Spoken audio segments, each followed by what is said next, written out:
Hey guys, Harmon here on a real quick video for you guys because I got the Apple Watch SE second generation, and it's a big upgrade from my Apple Watch Series 2 that I had, but there was something wrong. There was something dreadfully wrong, and I didn't like it.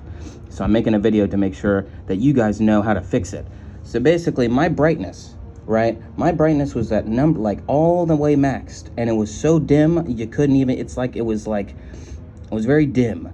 So what you want to do, and I'm gonna have to cut this out because it's like I don't have 3 arms, okay?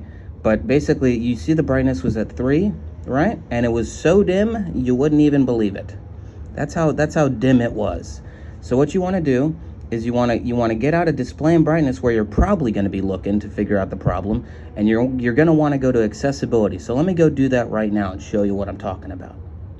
Okay guys, so I'm in accessibility, right? And then I'm going to go to the setting that says minimum brightness, and basically you turn that on and you're going to get the full complete power and brightness generation quantum effect that allows you to actually get your decent brightness on the watch, because this was by default turned off, which was actually crazy to me. But anyway guys, that's all you have to do. So thank you very much. My name's Harmon MLG, coming at you with a nice helpful video as always, and take it easy. So make sure to turn minimum brightness on and you'll see the difference. Just like how it is. Bye-bye.